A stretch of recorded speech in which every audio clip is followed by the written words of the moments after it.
Bonsoir à toutes et à tous, et vous êtes donc sur un live de Death Podcast, et plus précisément sur un live Je Game Moi Non Plus, en attendant le retour effectivement des émissions que nous avons dans notre besace. Et j'ai un habitué, en tout cas, qui aime les grands et les longs formats, à savoir Jérôme. Salut Jérôme. Salut tout le monde. Bon, en tout cas que ça fait très plaisir, hein, comme quoi, je vais pas vous la faire en mode bas du front, mais le confinement peut avoir du bon parce que on a repris l'habitude avec Jérôme, malgré la distance, de se dire c'est pas ce qui va nous séparer, et on va faire ça et là des petites vidéos, et on espère qu'avec la reprise progressive, ça ne fera que en augmentant. Moi c'est Mehdi, effectivement, parce que j'ai la fâcheuse habitude de ne pas me présenter, et on sera tous les deux vos hôtes pour ce live un peu alors spécial. C'est facile pour dire ça, mais on va vous parler d'une boîte. Spécial dans nos cœurs. Oui, voilà. Spécial dans nos cœurs, dans nos kokoro même, parce qu'on va vous parler d'une boîte japonaise qui s'appelle App Inc. Ça nous pend au nez depuis très longtemps avec Jérôme, parce qu'on lâche des messages subliminaux.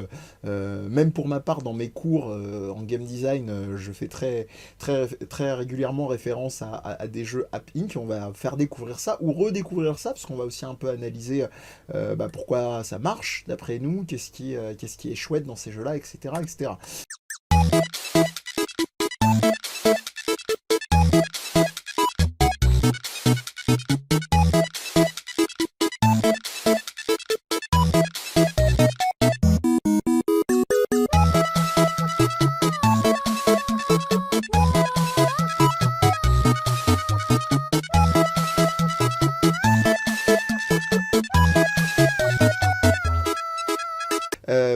Donc ça, voilà, déjà ça en dit long sur un côté, je pense, qui participe, hein, au charme de App Inc., à savoir ce côté un peu, j'allais dire, fait maison d'une certaine manière, hein.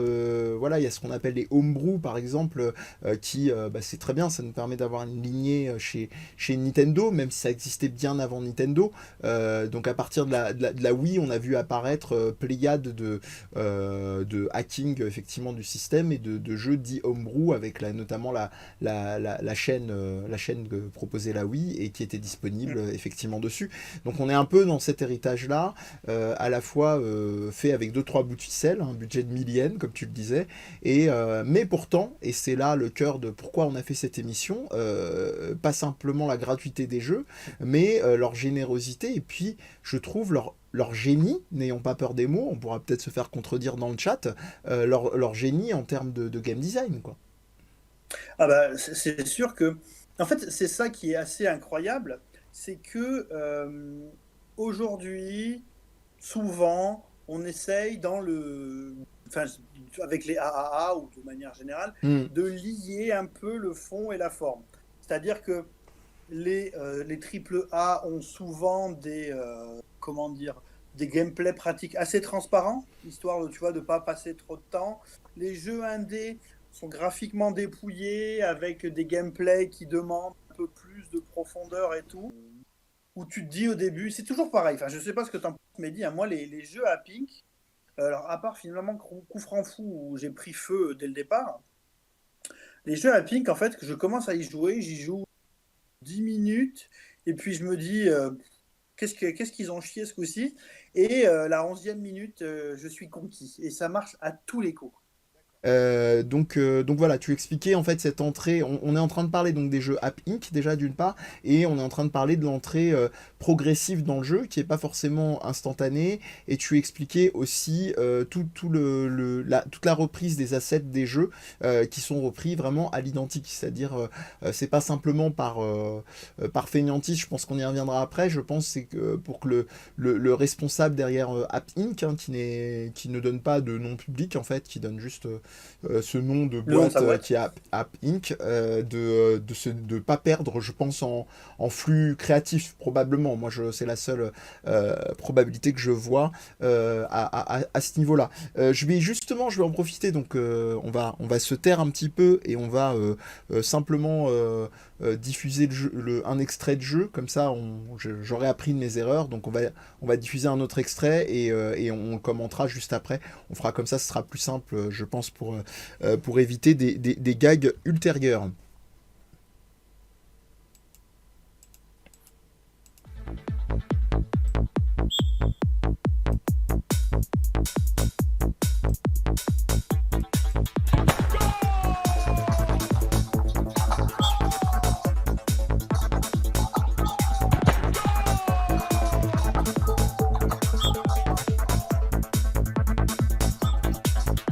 Donc là, vous aurez, je pense, à peu près intégré la logique. Je pense que Jérôme, on entend le son en feedback de ton côté. C'est bon, c'est bon. Je te laisse pallier à ça. Donc vous aurez compris la logique du jeu coup franc fou dont vous parlez, Jérôme, il y a quelques instants. Un J'ai truc coupé le. un truc très très simple, donc une proposition de penalty ou de coup franc, et en gros vous devez au début sur des coups francs qui vont simplement plus exiger l'orientation de la flèche vers le but, diriger comme un puzzle bobble par exemple, arrêter la flèche au bon endroit. Après ça se corse évidemment parce que vous vous retrouvez avec des trucs complètement excentriques de gens, de défenseurs qui vont déplacer les buts, etc. etc. Donc Ah bah, est-ce il y que a carrément des ninjas, il y a carrément des ninjas avec des miroirs, il y a des prédateurs invisibles. Il y a même un moment en fait qu'il n'y a pas de cage et tu sais pas pourquoi. ouais. Non, non, et c'est ça qui est intéressant parce que, alors c'est marrant, tu parlais des triple A. Moi, ma réflexion, c'est que sur les jeux App Inc., très souvent, les triple A, ce qu'on va craindre le plus, c'est les spoilers. Ironiquement, moi je dis souvent en mode un peu troll, que bon, moi, en réalité, à quelques rares exceptions près, les spoilers, c'est pas un truc qui me fait plus peur que ça. J'ai plus peur en fait de me faire spoiler une mécanique de jeu vraiment intéressante ou un surgissement d'un nouveau gameplay d'une révélation de narration. Parce que très souvent, spoiler, on va penser narratif.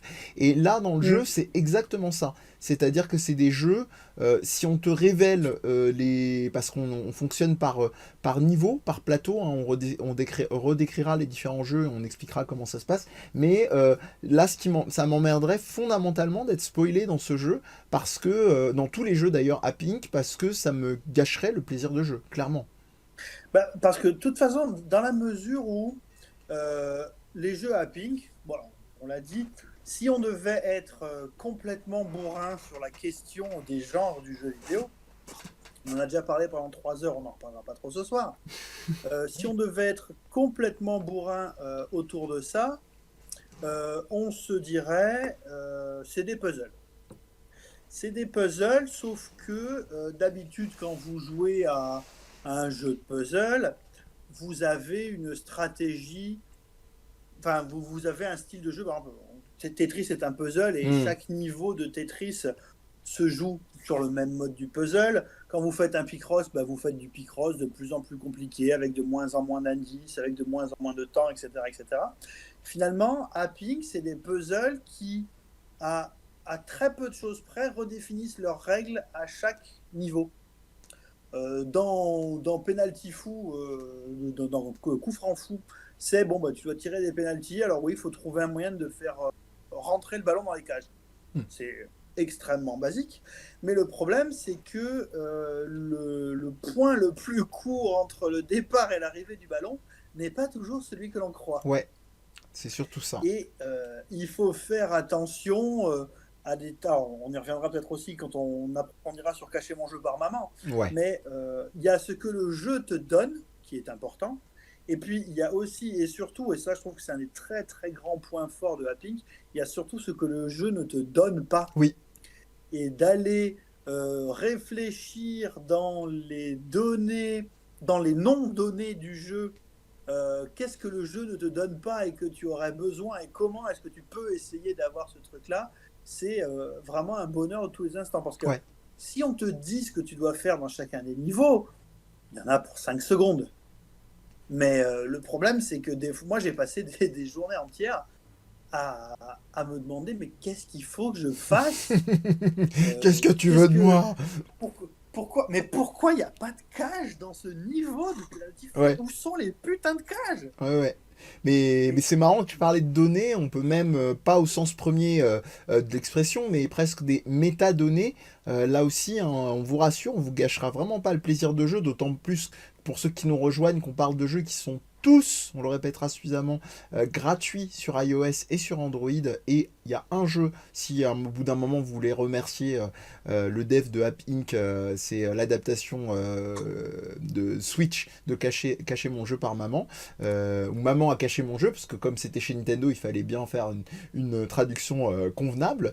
Oui. Et on nous dit, évidemment, on l'attendait au tournant, mon cher Jérôme, dans le chat, finalement, est-ce que c'est pas des jeux WarioWare? D'une certaine manière, Euh, je dirais oui, mais j'ai l'impression que tu c'est, partages ce mais. oui, alors, mais alors, le truc, c'est que WarioWare, si tu veux, on comprend tout de suite. Tu vois, par exemple, tu dois mettre un doigt dans le nez, bon, Ouais, voilà. Euh, enfin, dans les coups francs fous, par exemple, ou même cacher mon jeu par maman, il y a ce que le jeu t'a appris, ce que tu sais au bout de 3 4 5 6 niveaux. Et au septième niveau, les mecs, ils ont dit, tu crois que t'as compris? ouais. Pauvre fou. Alors, Tu- on nous demande juste dans le chat, excuse-moi de t'interrompre, de quoi on parle. On parle des jeux donc de la société App Inc. Dont on va rediffuser un extrait juste après. On va rediffuser de nouveau Cacher mon jeu par maman quand Jérôme aura fini de vous partager sa pensée sur les jeux App Inc. Sont-ils des jeux WarioWare ou pas? Bah, c'est non, parce que WarioWare, en fait, c'est pris dans un continuum, à la Ouais, limite, ou même, tu sais, les d'immédiateté, ouais. Gastromix, des petites choses. Là, en fait, les jeux Happing, ça va même au-delà.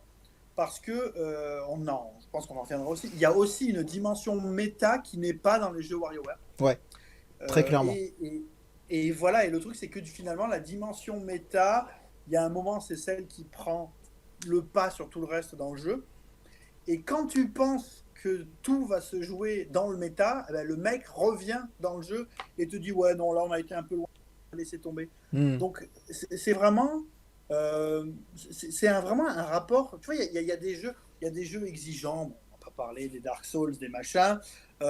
Et là c'est des jeux qui sont pas seulement ils- en fait ils sont exigeants mais ils sont pas exigeants je dirais sur tu as besoin d'acquérir une expertise, de regarder avec précision et d'acquérir les mécanismes du jeu. En fait, c'est des jeux dont le seul but est de te dire putain, qu'est-ce que c'est con, mais qu'est-ce que c'est génial. Et Voilà. donc, c'est vraiment, c'est des jaillissements, c'est très court. La seconde où tu arrives, tu dis mais comment j'ai pu louper ça? C'était évident. Ça dure une seconde, mais c'est une seconde d'une intensité rarement atteinte, quels que soient les autres jeux et les autres genres. C'est vraiment unique. Et le fait en plus que ce soit des jeux mobiles et que tu puisses avoir ce genre d'épiphanie ludique euh, entre deux stations de métro, à l'arrêt de Ouais, bus, en voilà. marchant dans la rue ou un truc Comme les comme ça. WarioWare, ça par contre, c'est la même Mm. chose. Ouais. Ouais, mais Et, les WarioWare à la base, c'est pas des jeux. Est-ce que les premiers sont déjà des jeux portables de WarioWare? Je sais plus. bonne question. Bonne question. Moi, j'ai beaucoup souvenir des ceux sur GBA, mais il y a eu la version Mm. GameCube. Bonne question. Faudrait voir dans la chronologie des WarioWare est-ce qu'ils sont arrivés sur salon ou sur portable. J'ai un très vague doute. On vérifiera ça. Juste avant donc d'enchaîner sur un extrait, ce qu'on n'a pas précisé, c'est que donc les jeux App Inc. C'est vraiment une pléiade de jeux. Donc vous avez plein de propositions, c'est-à-dire on vous a parlé du coup franc fou jusqu'à quelques instants, donc où on doit diriger une flèche pour savoir où on doit tirer le ballon en tant que footballeur pour marquer un coup franc slash penalty. Vous avez donc derrière toi qu'on a diffusé tout à l'heure qui est en fait un rhythm game mais en mode vous devez toucher donc les différentes zones en rythme. Et vous avez certains jeux qu'on vous diffusera aussi qui là sont plus proches de la logique d'immédiateté des WarioWare. Mais je reviens vraiment sur la nuance de Jérôme, il y a une continuité narrative permanente en fait. On a parlé des tableaux, c'est à chaque fois, en tout cas c'est ce truc qui est, je crois, sauf erreur, systématique dans tous les App Inc. Il y a une progression, une succession de tableaux, pas comme dans WarioWare qui sont déconnectés, mais qui sont toujours à un moment donné, de près ou de loin, reconnectés les uns aux autres à un moment. Que ce soit par indice d'autres trucs à faire, de tromperie comme tu as dit, voire de Mm. réflexions méta ou qui vont même servir des fois l'intrigue en fait. On n'en dit pas Ah plus bah, pareil. on va en parler. On va parler d'un autre D'un autre extrait, ouais. Ouais. Et du coup je m'apprête jeu en particulier. Ouais. Avant-dernier. T'as été coupé, Jérôme, juste avant. Qu'est-ce que tu disais Oui. juste avant? Donc, Excuse-moi. je te disais que bah, donc, ce que tu décris là, qui est une continuité narrative, il suffit de repenser à Home Run Taro, Oui. qui est leur avant-dernier jeu. Ah, t'as des petites coupes régulières, donc tu disais avant-dernier jeu. Alors je sais pas si tu m'entends, Qui est à la base une ouais. simulation de... Oui. Je sais pas Donc, si tu je m'entendais disais Ouran encore. Tarot, qui est... Oui, Je t'entends, moi je t'entends. d'accord. Qui est une simulation de baseball. Oui, Et c'est une simulation de baseball qui, sans trop en rêver,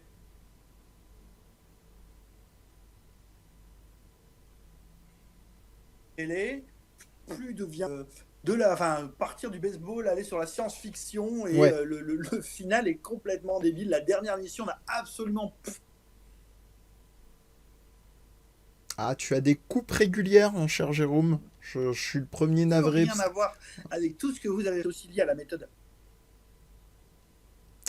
Ah là là, être compliqué.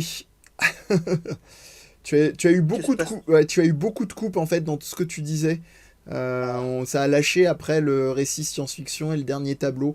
Ce que je te oui, propose, on va essayer de voir. Ça te permettra de te déconnecter, reconnecter sans quitter la conversation en attendant. Je vais diffuser donc un extrait de Cacher un jeu par maman pendant que ça te laissera le temps de pouvoir faire le process de déconnexion, reconnexion en espérant que ça règle le problème. Voilà, donc je diffuse ça de suite. ok.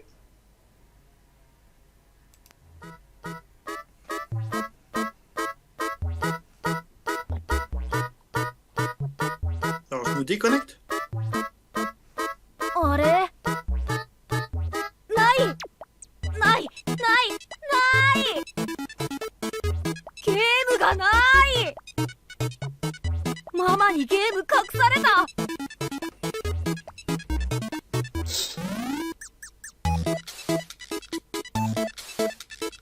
C'est bon? Je pense. やはり Alors donc on va repasser. やはり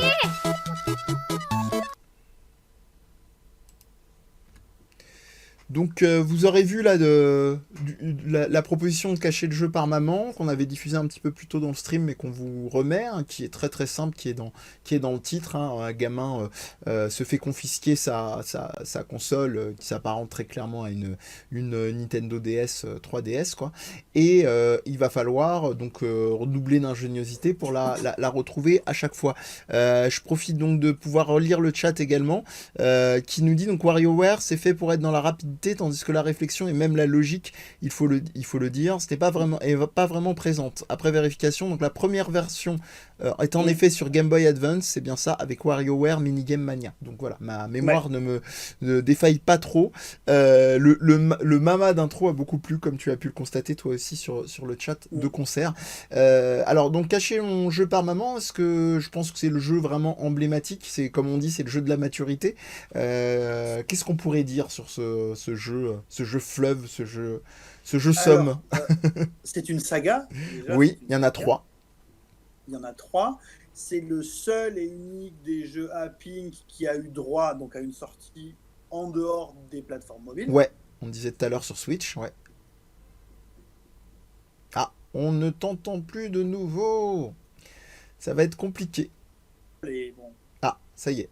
Tu es de retour au niveau son. oui. Donc je dis, il n'y en a eu qu'un seul qui est sorti. Oui. Donc, voilà.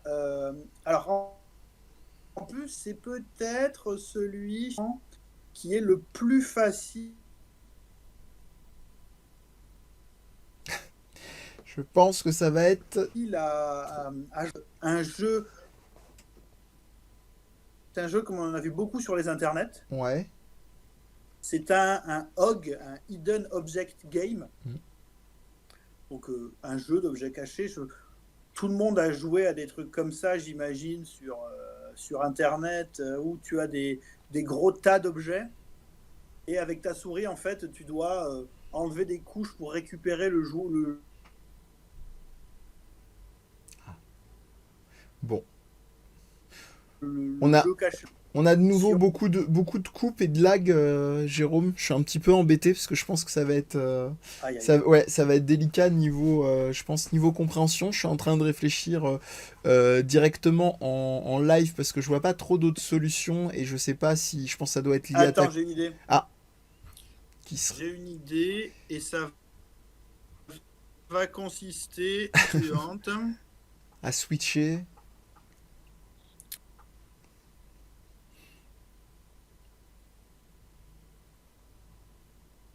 On espère que ça va fonctionner, hein. J'imagine que de votre côté aussi, sur le chat, vous avez eu des coupes régulières.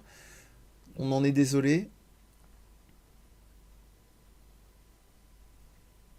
J'espère que ça va revenir. Ça mouline de mon côté, comme vous pouvez le voir.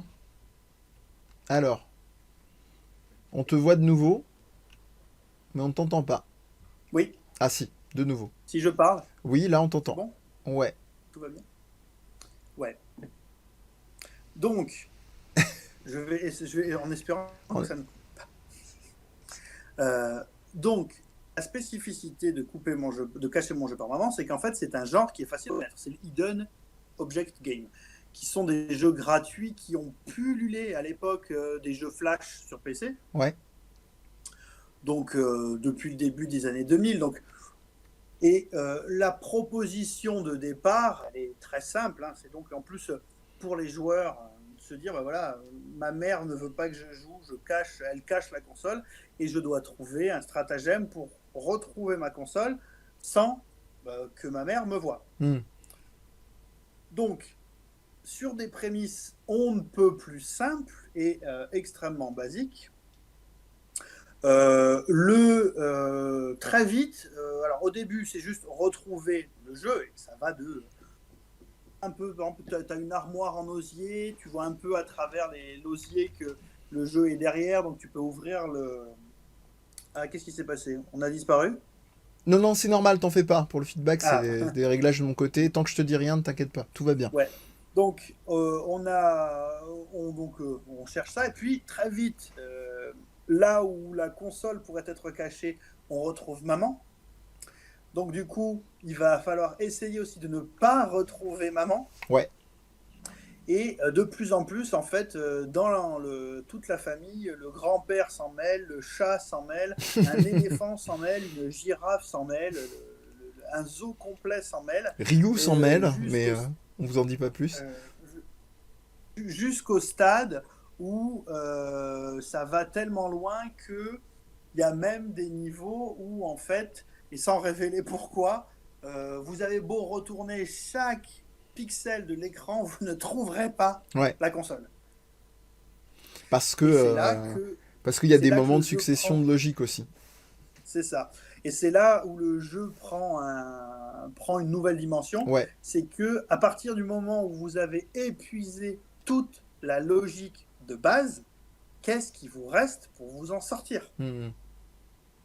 Et c'est là que finalement vous commencez à vous dire, ah ouais, ils ont été pensés jusque là les mecs. Et c'est d'aller regarder, je dirais, donc dans l'angle mort du jeu.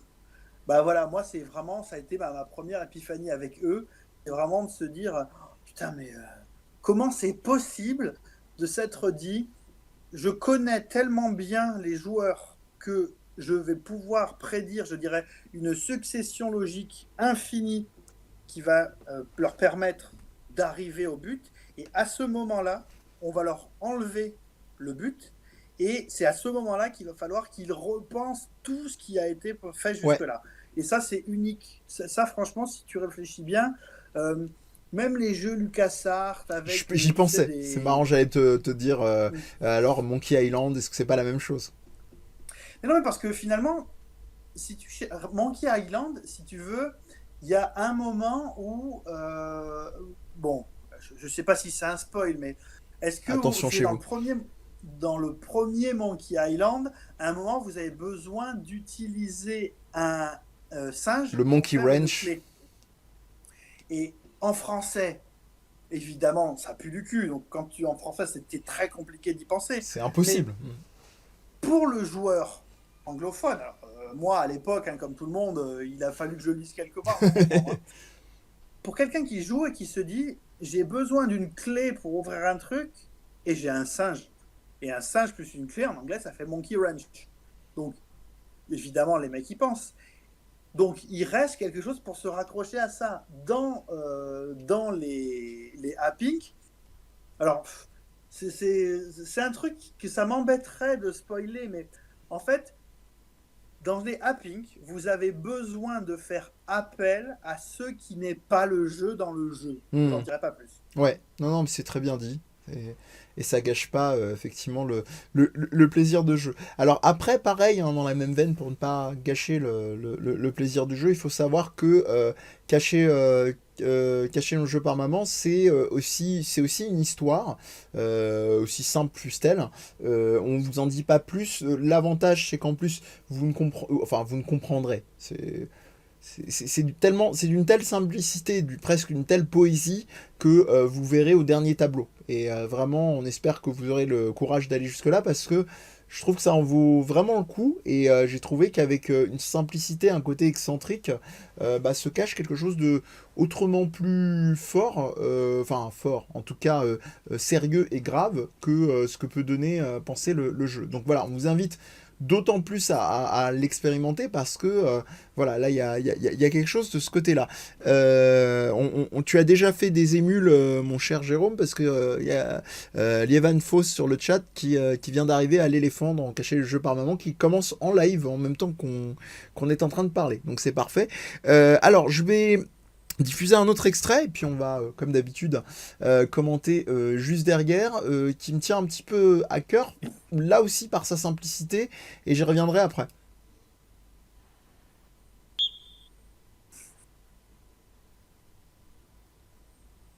Tac, tac, tac, tac, tac, tac, tac, tac, tac, tac, tac, tac, et quête.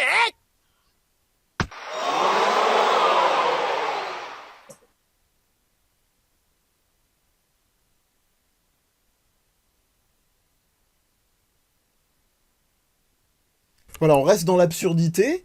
Donc là, on est sur du jeu d'Arceau, hein, aussi barfix fou, complètement absurde dans la proposition en apparence, qui pourrait au mieux entre guillemets s'apparenter à un mini-jeu, ce qui d'ailleurs est très drôle parce que Barfix Fou est devenu un mini-jeu dans la version Switch de Cacher mon jeu par maman, et ce qui est très intéressant dans le jeu, c'est qu'il y a un truc extrêmement culturel, je trouve. Tu me diras ce que tu en penses, qu'on retrouve dans certains jeux App Inc. Il doit y en avoir 2 ou 3 qui ont la même modalité. C'est une proposition ludique initiale, répétée en boucle, avec en général une proposition plutôt hypnotique, qui fait que on va répéter et récupérer en guise de récompense une espèce de posture du personnage qu'on incarne. Là, vous l'avez vu à la fin, il tombe en glissant sur une peau de banane. Et bien, chaque réception de l'athlète, quand vous avez fini cette séquence à vous balancer, eh bien, c'est une posture différente. Et ça ressemble beaucoup, si vous êtes sensible à la culture japonaise, à ce qu'on appelle les gashapon, qui sont ces fameuses petites... c'est ce qu'on appelle les jouets à tirette. Hein. Bon, oui. C'est vrai que les plus jeunes auront du mal à connaître maintenant, ils connaîtront plus les gashapon que l'appellation jeu à tirette. Vous mettez une pièce et vous tournez une petite molette et vous avez une petite boule en plastique dans laquelle vous avez un jouet. Et ben là, c'est le même principe avec la dimension hypnotique, on va dire de la pure aléatorité, du pur hasard aléatoire, transformé par une boucle de répétition ludique. Et donc en gros, la magie de ce jeu, c'est qu'ils ont transformé un clicker basique en un jeu où il a injecté un tout petit peu d'aléa, un tout petit peu d'aléatoire, et ça donne une toute autre dimension au jeu. Enfin, après, je peux comprendre qu'on ne soit pas réceptif, mais en tout cas, moi, ça a très bien marché, et j'ai vraiment eu cette curiosité d'aller chercher comme ça. Enfin voilà, je te laisse poursuivre sur ton avis quand même sur le jeu. Oui, et en fait, le truc, c'est que... en plus, donc, il faut savoir que le personnage brun, comme ça, c'est un personnage qui est répété à l'envi dans les jeux de App Inc. Sa barre folle, on la retrouve dans Chat Obstacle, on la retrouve dans Cacher mon jeu par maman, on la retrouve partout, hein, on la retrouve dans Coup franc fou, bien évidemment. Et surtout, ce que la vidéo montre bien, c'est que il y a un bouton qui vous montre, il y avait une figuration du moment où la personne appuie pour donner l'impulsion. Et en fait, ça, dans le jeu, ça ne vous est pas expliqué. Il n'y a qu'au premier niveau où vous avez un bouton, et en fait, vous allez comprendre tout seul le concept C'est qu'il ça. va falloir trouver un rythme. Et au fur et à mesure, vous verrez, il y a diverses complexités dans l'affaire. Mm. Et ça c'est toujours le cas chez Appink, c'est que souvent vous partez sur des choses extrêmement simples, mais minimalistes. Et en termes de manipulation pure, c'est beaucoup plus fin que ce qu'on croit. Donc là, par exemple, je peux vous assurer que, alors si votre écran de mobile a une réactivité, je dirais, normale, ou que vous n'avez pas des vitres en verre trop épaisses qui vont embêter le truc, c'est vraiment très fin. La manière dont il faut pouvoir taper le rythme, c'est vraiment digne d'un bon jeu de rythme japonais. Hein. Mm. Voilà, c'est vraiment bien foutu de ce Il côté-là. y a une bonne physique, c'est sûr. Il y a une bonne physique, voilà, il y a une bonne physique, il y a un bon jeu de rythme, et surtout, oui, après, c'est vrai que là aussi, et barre fixe fou, comme penalty et comme coup franc fou, c'est que c'est vraiment au moment où vous refaites la même boucle en boucle, et que vous vous dites, ça va finir par me gonfler, parce que ça prend quelques secondes à chaque fois et vous y arrivez, c'est au moment où vous vous dites, je crois que je suis arrivé au bout, que le mec, avec un sens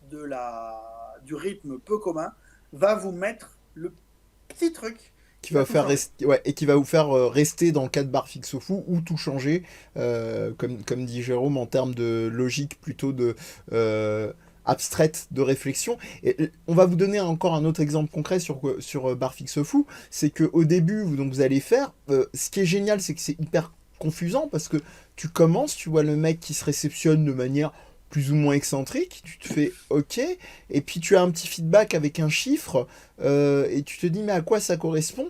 Si tu es un peu futé et réactif, alors il y a plusieurs solutions. Si le truc c'est épidermique, tu te dis c'est de la merde, tu vas quitter le jeu et le désinstaller, ce serait bien dommage.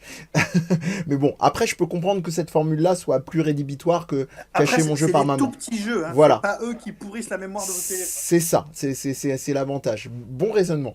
Et le deuxième cas, ça va être la personne qui va se dire mais pas possible, je comprends rien, et qui va rester là par pure hypnose du truc et de recommencer et d'avoir des postures différentes. Et il y a la troisième personne, qui peut-être est game designer, qui va se dire tiens, mais il doit y avoir une explication peut-être dans le menu, qui va revenir en arrière, qui va se rendre compte dans le menu qu'il y a une sélection de postures. Vous avez une galerie en fait qui s'ouvre et qui vous permet de voir qu'il y a plusieurs postures. Et ça, c'est génial parce que si vous n'avez pas ce réflexe-là, vous vous en rendez compte par truchement, parce qu'au bout d'un moment, vous allez récupérer les mêmes, parce que forcément, vous allez avoir un pourcentage de certaines qui vont ressortir, etc. Puis au bout d'un moment, vous allez voir les mêmes, vous dites bon c'est bon, j'ai fait le tour.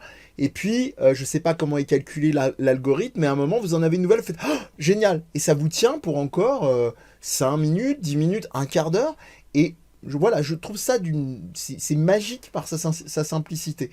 Voilà, je te laisse, je sais pas si tu avais un autre jeu qui te venait à l'esprit ou Bah, d'autres choses à rajouter. moi, je reprendrai toujours. Alors, Obron Taro, c'est un peu leur chef-d'œuvre au final. C'est vraiment le jeu où tu pars sur une prémisse mais microscopique du jeu de baseball. Tu dis, enfin, vendre un jeu de bon, il n'est pas vendu, mais faire intéresser des gens à un jeu de baseball en Occident, si t'es pas américain, ça reste compliqué. Là, en plus, un jeu de baseball relativement minimaliste. Mhm. Et puis, tu t'aperçois au fur et à mesure que, alors déjà, la physique du jeu est beaucoup plus complexe que ce que tu croyais. Ouais, Et puis, l'histoire, il y a une histoire. L'histoire du jeu fait qu'à un moment, tu te dis, mais attends, je suis encore dans un jeu de baseball là. Et à un moment, tu n'es plus dans un jeu de ouais, baseball. Et à la fin, tu es dans un tout autre genre. Et tu te dis, mais comment je suis arrivé jusque-là? c'est Comment ça. c'est possible d'être arrivé jusque-là?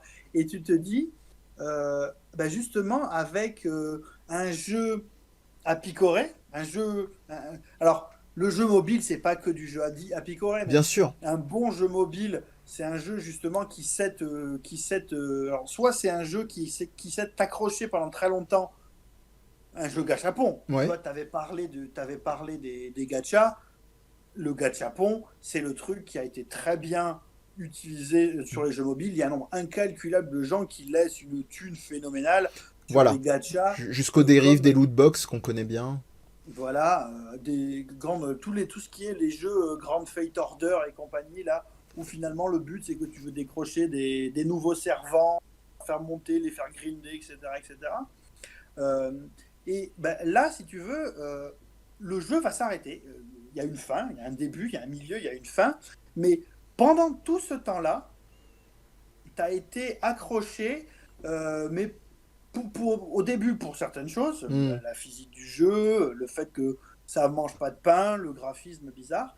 Et à la fin du jeu, tu as toujours un moment où tu te dis waouh, mais qu'est-ce que. C'est ça, en fait, il y a une sorte de. Ça te fait vivre.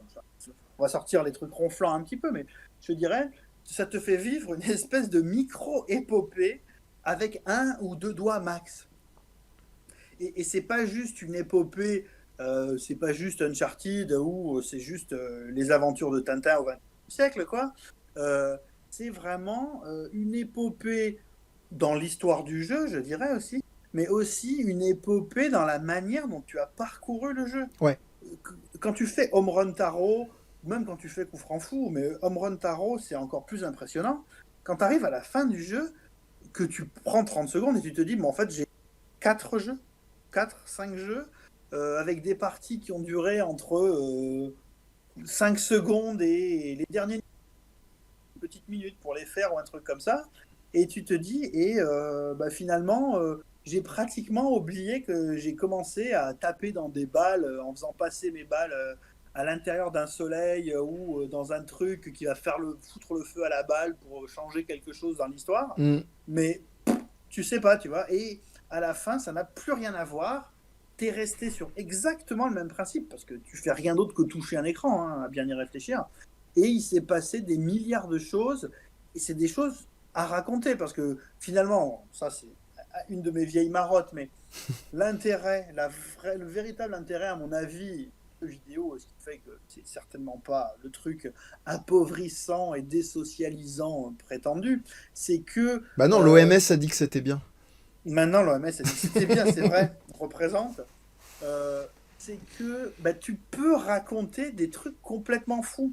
Et si tu racontes, c'est ça. Et en fait, le Hapink, tous les jeux pourraient s'appeler Histoire folle. Ouais.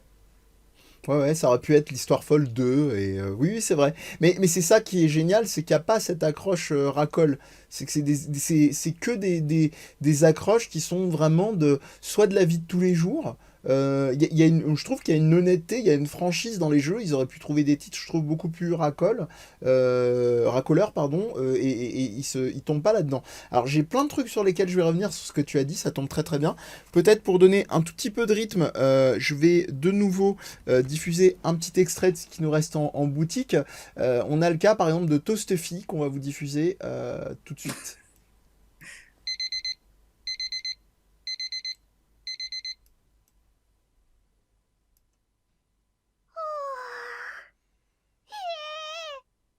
遅刻ワン、ツー、スリー、フォー私のギュッと捕まえてねかなりマジです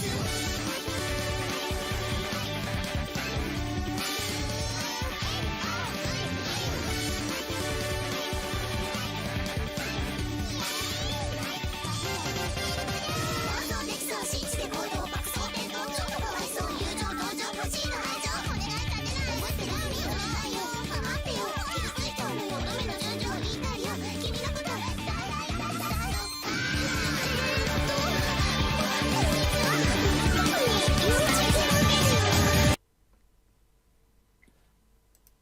Voilà, donc je pense l'avantage des trailers et des expériences App Inc, c'est qu'elles disent tout très vite.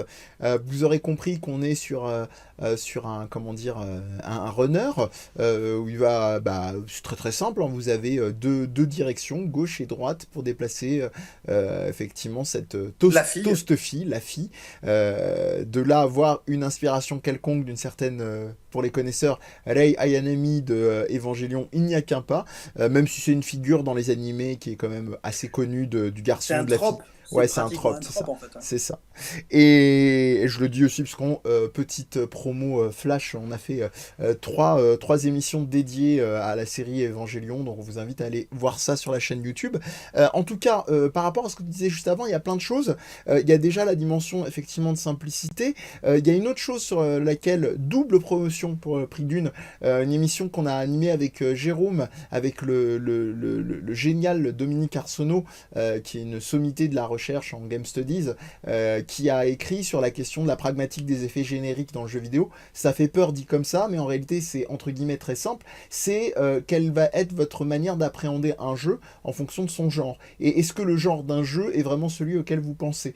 L'exemple que donne Dominique Arsenault, que je rappelle à chaque fois dans son article, c'est si vous prenez un film comme Alien et que vous le considérez comme un film d'horreur, vous allez perdre toute la dimension de science-fiction, et si vous le prenez comme un film exclusivement de science-fiction, vous allez perdre toute la perspective horreur. C'est pareil pour les jeux vidéo, sauf que dans les jeux vidéo, on est dans un truc interactif, donc forcément, ce qui va être à l'œuvre aussi, c'est vos attentes, comme le disait très bien Jérôme tout à l'heure, les stratégies que vous allez adopter, et toute l'histoire aussi qui va s'écrire en fonction de ça, et la place du joueur, même j'irai plus loin, qui est totalement remaniée. Alors, le pont, moi je le fais avec un exemple d'un jeu, c'est la série Enfin la série, il y en a deux, trois si on compte l'adaptation américaine, c'est les Os Tatakai Uendan, qui ont droit à 2 itérations japonaises et une européenne-anglaise qui s'appelle Elite Beat Agents.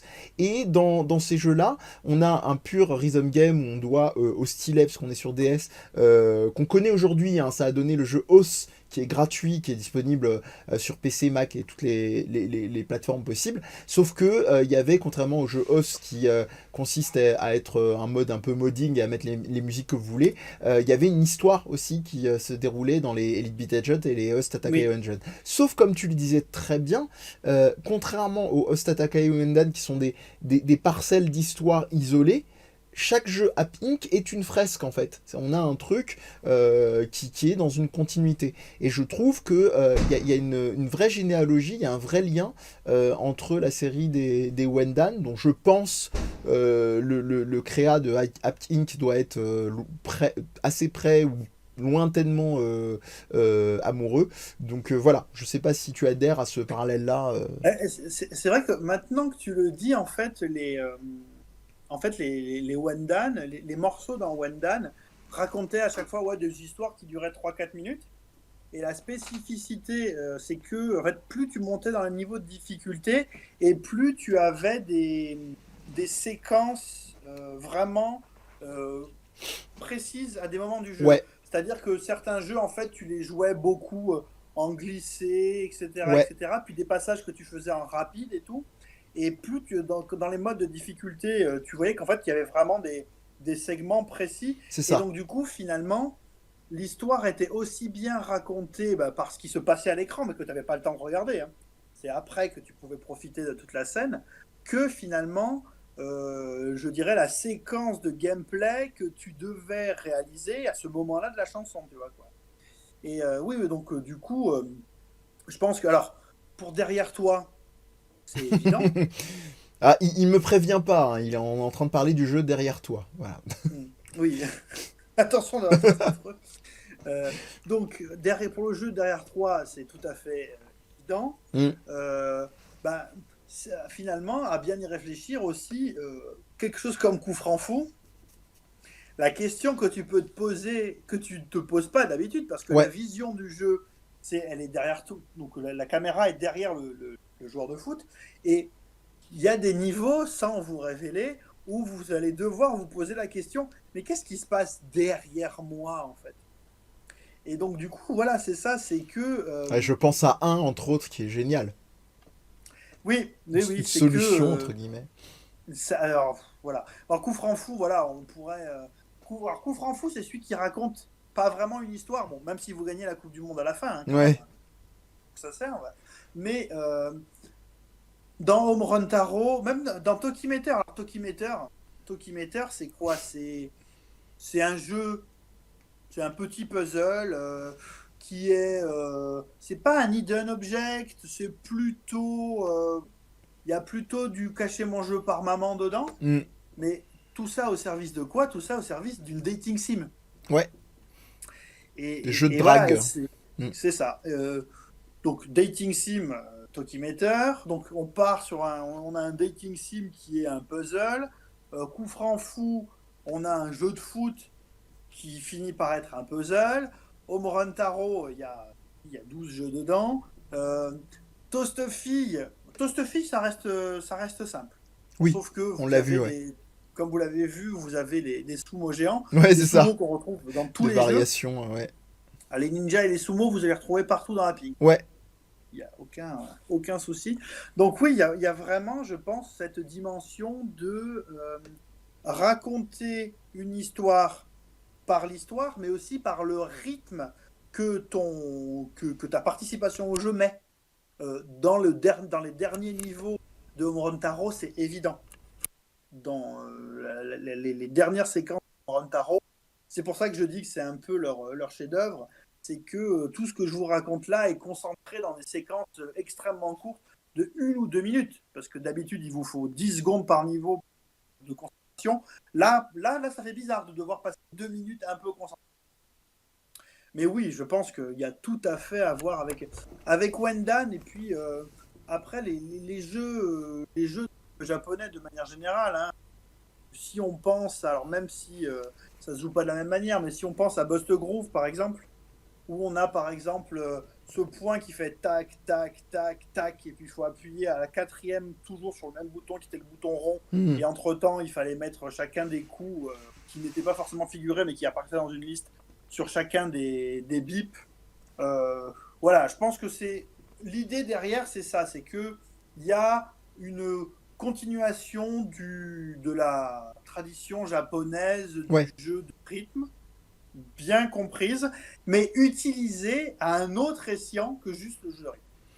Et très souvent, je t'emboîte complètement le pas et je vais simplement utiliser un synonyme, l'investissement du joueur, effectivement. C'est central dans les jeux App Inc, je trouve vraiment. C'est ce qui fait qu'on y reste plus ou moins longtemps, tout en sachant que... Alors, c'est intéressant parce que je trouve, tu l'as dit un peu en préambule, qu'on était sur des jeux mobiles, donc en général qui vont se trimballer la sale réputation assez souvent, et c'est malheureusement une réalité parce que l'App Store et le Google Play Store sont inondés de jeux complètement pétés, mais malheureusement, en plus, comme on l'a dit aussi, App Inc.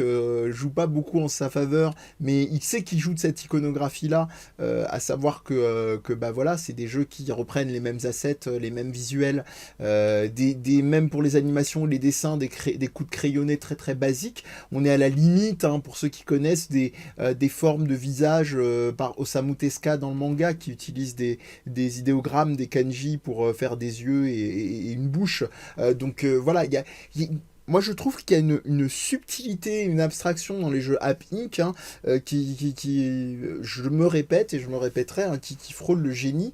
Et le dernier truc sur lequel je voulais te lancer, et qui continue le concert de louange, c'est que est-ce que les jeux App Inc. seraient pas... Alors déjà, je pense que ça, on l'a prouvé, dans leur abstraction, bah je trouve que c'est peut-être la version la plus épurée de 10, 20 ans, 25 ans de jeux japonais, que ce soit en rhythm game, dans les codes de la culture animée, otaku, etc.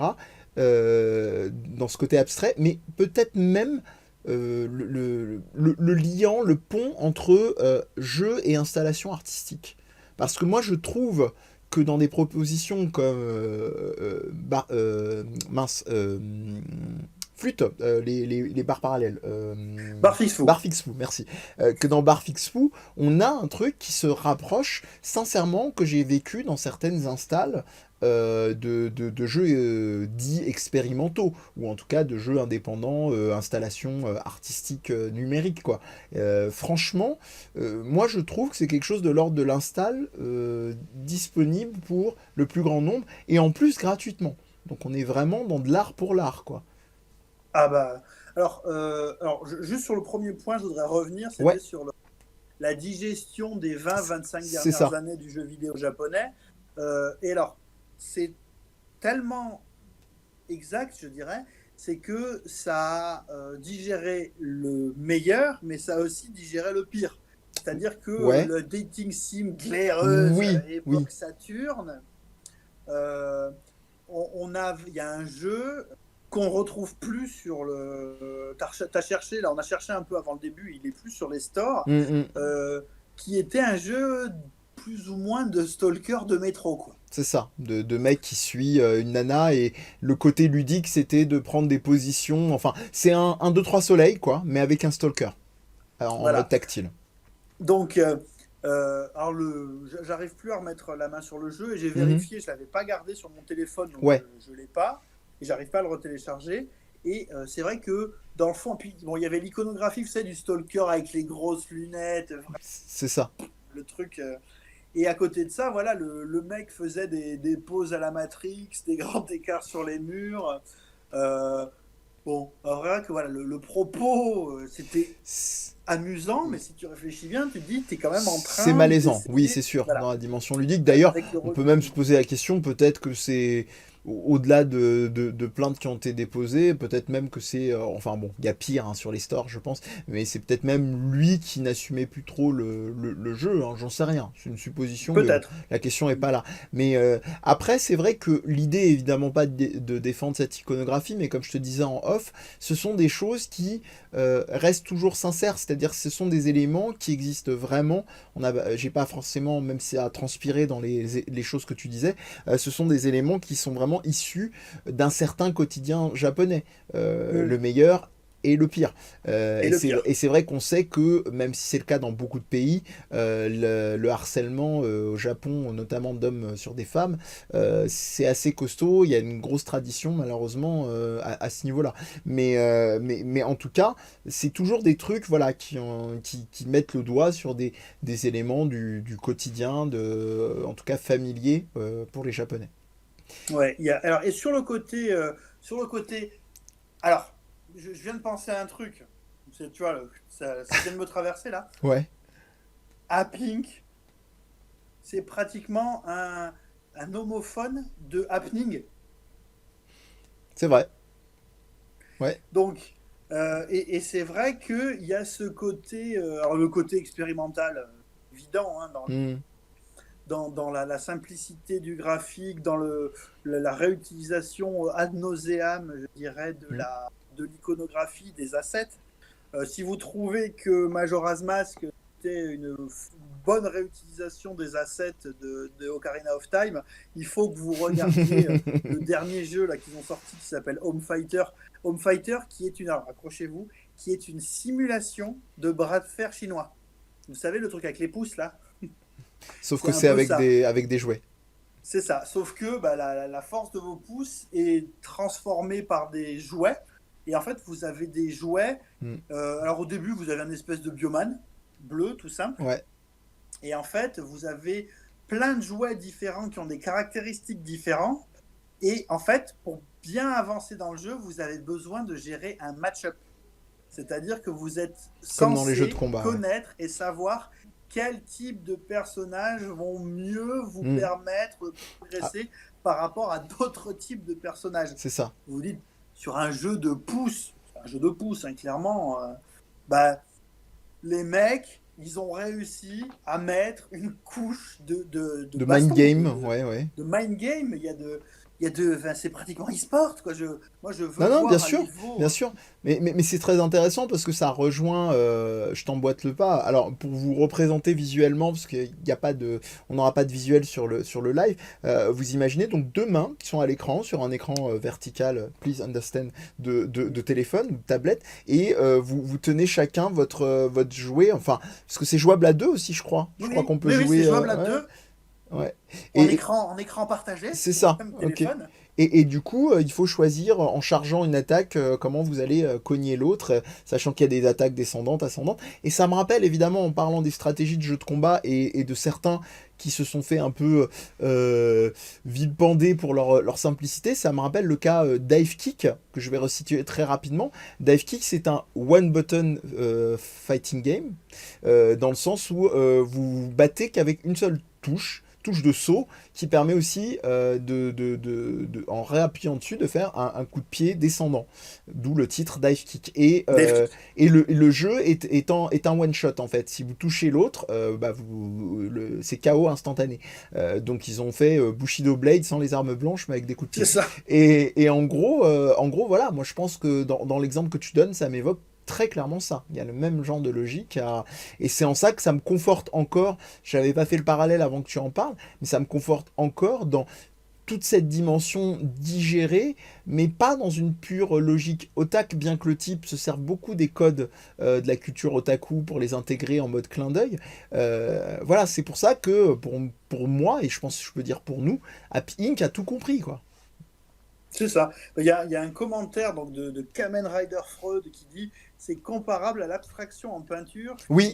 qui me rend visible l'essence. Ouais, bah ouais. Ben, en fait, c'est ça, c'est que voilà, moi, quand je parle d'épiphanie ludique dans les jeux de App Inc., c'est que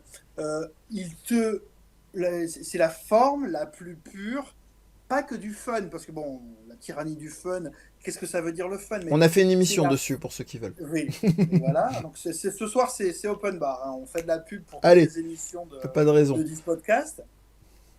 C'est que, en fait, toute la complexité de l'acte de jouer à un jeu vidéo, et je précise bien un jeu vidéo, pas spécialement à un jeu vidéo, est souvent résolue dans la manière dont tu vas passer un niveau débile dans les jeux de App Inc. C'est-à-dire que le niveau duquel on a parlé un certain nombre de fois avec Mehdi, le fameux niveau où je vous dis repensez à ce qui se passe derrière votre joueur de foot dans Coup franc fou, c'est vraiment ça. C'est à un moment donné, tu te dis, tu as tellement l'habitude dans un jeu vidéo de ne penser, je dirais, que dans le sens où tu vas. Quand tu as un shmup, tu joues à Gradius, tu pars à gauche de l'écran, tu vas à droite de l'écran, et la seule chose qui t'intéresse, c'est les vagues d'ennemis, même si elles arrivent derrière. Le scrolling est forcé, tu vas que dans un sens. Dans Coup franc fou, tu es obligé de penser à tout ce que le jeu ne te représente pas. Et ça, tu te dis, avec un jeu qui est une simulation débile de penalty mal dessiné, avec des prédateurs et des ninjas qui essayent de choper ton ballon, comment tu peux réussir à avoir cette goutte de nectar distillé parfaite qui te dit, voilà, moi, la manière dont je perçois le jeu vidéo, c'est cette goutte-là. C'est qu'est-ce qui se passe derrière toi? Attention, il y a un ninja. Attention, il y a un predator. Et puis aussi, il y a à la fois, et alors, je fais un microscopique, un genre de jeu que j'apprécie particulièrement, ce sont les Metroidvania. Les Metroidvania, pourquoi? Parce que c'est des jeux qui mettent autant d'importance sur la partie performative du jeu, donc votre capacité manette en main à progresser, et votre capacité, je dirais, à explorer l'espace. À comprendre ce qui vous est donné pour savoir où vous devez aller. Un bon exemple, même si c'est un jeu que j'aime pas, c'est un très bon exemple, c'est Hollow Knight. Hollow Knight, c'est un Metroidvania où il y a des parties de plateforme très hardcore qui flattent le joueur pour sa partie performative, mais il y a aussi des parties qui flattent le joueur pour sa capacité à comprendre l'espace dans lequel il avance. Alors vous noterez que c'est le moment où on discutera en off avec Jérôme d'une émission pour lui demander plus tard pourquoi il n'aime pas Hollow Knight. Mais c'est pas... Oui. Je me retiens. On pourra en reparler. Et à côté de ça, dans les jeux App Inc., dans Coup franc fou par exemple, vous avez la partie performative qui est là et qui est présente et qui se joue à 99% du temps sur des questions de timing, uniquement de timing. Est-ce que le bon moment où je vais tirer, le moment où il y a pas où le ninja a disparu dans son écran de fumée, des machins comme ça. Mais vous avez aussi toute la partie compréhension du jeu. Alors là, il ne s'agit pas spécialement de se repérer dans l'espace, mais c'est de comprendre ce que le jeu a à vous offrir, ce que le jeu vous donne et ne vous donne pas quant à sa résolution. Et tout ça, et je reviens sur cette image-là, hein, c'est qu'à chaque fois, c'est un concentré. C'est-à-dire que vous n'avez pas, c'est pas une grande pinte c'est pas une grande pinte à 8 volumes d'alcool de jeux vidéo. C'est vraiment une goutte, une seule goutte, et cette goutte-là, elle a plus de saveur et de profondeur que des trucs que vous faites en 20 heures, 30 heures, 40 heures. C'est amusant parce que bon, après c'est de la déformation professionnelle, mais ça me rappelle cette fameuse réflexion qui a beaucoup été reprise par certains chercheurs lacaniens. C'est le fameux qui lui-même avait repris une expression italienne qui disait che vuoi, c'est-à-dire que me veux-tu? Et moi je prends toujours cette métaphore, lui de l'utiliser dans le cadre des analyses, des psychanalyses donc, et en réalité dans le jeu vidéo je me dis toujours que le game design, c'est ça. C'est la position dans laquelle le game designer doit se mettre par rapport au joueur, c'est la position qui sera que le joueur va se dire mais qu'est-ce que tu me veux en fait là, à ce moment-là donné, et jusqu'à quel point est-ce que c'est tolérable, etc. Et c'est vraiment génial ce que tu as dit avant. Je reviens à l'exemple des jouets et du combat de pouce, parce que d'une certaine manière, est-ce que c'est pas aussi, on a parlé d'abstraction, on a parlé de dimension presque d'installation ludo-artistique, est-ce que c'est pas aussi un retour au jeu joué avec ce dernier exemple? Parce que on a eu toute cette époque là de Nintendo Labo, etc. Là, je trouve avec cette proposition là par une interface, alors ok qui n'est pas physique, contrairement à Nintendo Labo, ou même contrairement au premier jeu, le nom va m'échapper. Bah tu sais les fusils qu'il y avait avant même la sortie de la NES, de la Famicom. Ah bah oui, c'était les Guns Alley, les Gunman, des trucs comme ça. Ouais, voilà, mais Les même. pistolets opto-électriques. C'est ça, mais je me souviens plus du nom de la série, mais c'est pas grave, on nous le dira dans les commentaires. Voilà, bah il y a un peu quelque chose de cet ordre-là, quoi. Et je trouve que, franchement, à part App Inc. et Nintendo, je vois pas de devs qui m'ont fait ressentir ce genre d'expression-là. La dernière fois en date, c'était Mario Odyssey. Avec la dimension coffre à jouer, qui est hyper intéressante. Enfin bon. Voilà, c'est. Moi, je pense qu'on pourrait continuer de créer notre amour pendant des heures à Happy Inc., mais oui, je pense que je m'arrêterai là, pour ma part. Juste pour finir là-dessus, c'est vrai que.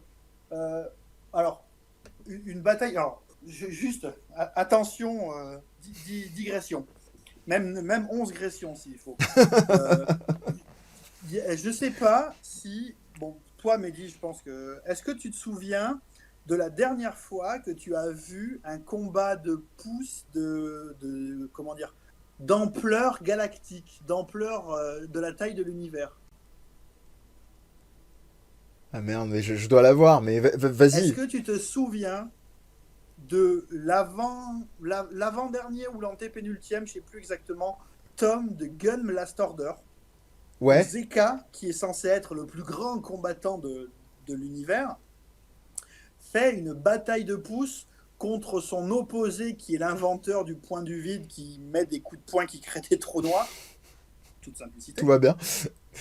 Et finalement, le seul moyen que ces mecs-là ont réussi à mettre en place pour se taper dessus sans que ça éradique l'univers autour d'eux, c'est de faire une bataille de pouces. J'aime beaucoup. Donc, voilà. Et donc, pour te dire ce que tu peux faire, ce truc-là. Et finalement, à Pink, avec son Home Fighter, c'est ça, Home Fighter, parce que c'est avec les joujoux. Ouais. Enfin, tout ce que ça ramène aussi derrière, si tu réfléchis bien. Donc, tu as le jeu d'enfant. Tout le monde, moi, pas plus tard qu'aujourd'hui, mon fils, qui prend 2 poupées comme ça, qui les fait secourir après, se rentrer dedans, machin. Ce truc microscopique. Tu fais ça, c'est une bonne idée. Tu fais ça sur un téléphone, ok? Donc, derrière, tu fais un combat de pouces que tu médiatises par le biais du téléphone. Et à côté de ça, tu as une couche de jeu de baston, parce que chaque personnage a des coups différents, ne charge pas de la même manière. Il y a des contres. Ouais. Il y a des contres, il y a des ennemis qui attaquent loin, mais qui demandent de charger longtemps. Il y a des ennemis qui attaquent vers le haut et qui redescendent. Il y a des ennemis qui redescendent directement. Il y a des ennemis qui attaquent que vers le haut. Donc, et c'est un jeu gratuit. Et on a oublié de préciser que, je crois, à peut-être 1 ou 2 exceptions près, que à chaque fois, ce n'est qu'une seule fonctionnalité de votre téléphone. C'est soit du touch, soit du swipe. Dans le cas de coup franc fou, vous dirigez la flèche et c'est que ça. Ouais. Et je crois même qu'il n'y a pas besoin de rappuyer pour tirer. C'est le moment où vous lâchez la flèche que Tu lâches. Tu ouais, vises et tu vises et c'est tu bien lâches. ce que je pensais. Ouais. Ou alors simplement du one touch. Et c'est toute la nuance dont on n'a pas arrêté de nous parler, Jérôme. C'est tous les degrés de pression, de finesse, de tactile, hein, comme tu rappelais tout à l'heure en off pour Monsieur Succès, par exemple. Enfin voilà. Et bah, Monsieur Succès, voilà, Monsieur Succès, il y a plein de choses comme ça où tu dois juste appuyer pour faire un tour de magie, tu dois tirer. Le truc, c'est que c'est ça, c'est que tu dois comprendre ce qui se passe derrière le tour de magie. Enfin bon, voilà, on pourrait y passer des heures. Ouais. Honnêtement, je pense que, bon, avec Mehdi, c'est pratiquement un running gag parce qu'on est tout le temps en train de parler de nos conneries de Happy Inc. Et quelque part, moi, je suis assez étonné que quand tu vois beaucoup de success stories dont on te parle sur certains jeux mobiles qui sont incroyables, Super Hexagone, des mecs comme Terry Cavano dont tu entends souvent parler. Ouais. Donc des mecs qui ont vraiment une touche jeu mobile. Donc Terry Cavano, c'est Dicey Dungeon, Super Hexagone, VVVV. Maverick Bird, Don't Look Back. Je ne sais Mm. pas si vous vous souvenez de Don't Look Back. Mm. Don't Look Back, en fait, c'était une sorte de Megaman-like qui te faisait rejouer la descente aux enfers d'Orphée. Attention, là. Hein. Et le jeu, pourquoi le jeu s'appelait Don't Look Back? Si vous vous souvenez du mythe d'Orphée, il descend aux enfers retrouver Sa belle bien-aimée, Eurydice, sa belle avec un Eurydice. deal avec Hadès. Et on lui dit, il n'y a aucun problème. Si tu vas la chercher et que tu ressors vivant, pas de souci. Par contre, ne te retourne pas. Ne la regarde pas, plus précisément. Voilà. Il faut pas que vos regards se croisent. Voilà. Donc, bref. Et qui est un jeu mobile à la base aussi. Don't Look Back est un jeu mobile. Donc voilà. Et c'est des mecs dont on entend parler. Terry Cavano, on attend ces jeux quand ils sortent et tout. Et Happy Inc., bah, j'ai l'impression que les seules personnes qui attendent le nouveau jeu de Happy Inc. C'est nous. C'est nous deux. Mais tant mieux. Mais oui, non, mais t'inquiète pas, ça va changer. Comme dirait Bernard Minet, nous allons changer tout ça. Mais Bien sûr. non, en tout cas, oui, l'exemple est assez bon concernant le père Terry. C'est Cavana ou Cavano que je suis toujours demandé Je en sais termes pas de comment ça se prononciation. prononce. D'accord. Bon, notre ami Terry. Voilà, qui a fait la merveille qui est Super Hexagone, jouez-y, et VVVV aussi. Enfin bref, tous ces jeux quoi. Ouais, oui, c'est vrai qu'il y a une méconnaissance du jeu. Mais moi, ce qui m'intéresse aussi, c'est que le mec est résolument un punk du jeu vidéo. Alors autant, c'est un con pour un mec qui a écrit un bouquin sur Souda 51. Mais ce que je veux dire là-dedans, c'est que c'est un vrai punk parce que il y a même pas d'appât du gain. Ces jeux ont fait plusieurs millions de téléchargements et le gars, à part la version Switch, il a rien monétisé quoi. Non, les pubs. Et on peut même pas, je crois, le payer. Je crois qu'il y a aucun endroit de donation non, de trucs. C'est dingue. Tu peux pas. T'as juste de la pub. Là, par exemple, dans Home Fighter, t'as une pub tous les 4 ou 5 combats. Sachant que dans Home Fighter, en fait, il n'y a pas de monnaie in-game. Dans Home Fighter, il y a une monnaie in-game pour te permettre de débloquer des nouveaux personnages et tu peux débloquer une déesse. Je sais pas ce que ça va donner de débloquer la déesse, j'ai pas encore assez de... Moi, c'est pareil. Le seul moyen que tu as pour gagner... Une DS, la console, hein, pardon. Pardon. On précise, une DS, la console. Bien sûr. Le seul moyen que tu as de gagner de l'argent in-game, outre y jouer, c'est regarder une pub. Oui, voilà. Mais c'est dans le jeu. Ouais, voilà. C'est ça. C'est dans le jeu. Ça reste des trucs qui sont récompensés. Voilà. Je sais même pas s'ils touchent des ronds là-dessus. Peut-être que ça marche comme les trucs genre Utip ou je sais pas quoi. En tout cas, honnêtement, j'espère. Franchement, j'espère. Voilà.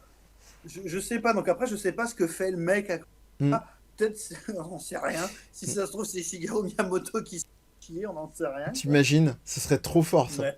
Mais en tout cas, tout ça pour dire que même dans l'exemple que tu as donné des pubs, c'est absolument pas rédhibitoire pour avancer dans le jeu, hein, parce que la récompense, elle est pas ma boule non plus quand vous regardez les pubs et vous aurez assez vite fait de la reproduire les effets de la récompense en jouant un petit peu plutôt qu'en regardant une pub, hein. Donc, mais voilà. Enfin, je sais pas, moi je trouve que c'est des jeux généreux jusqu'au bout.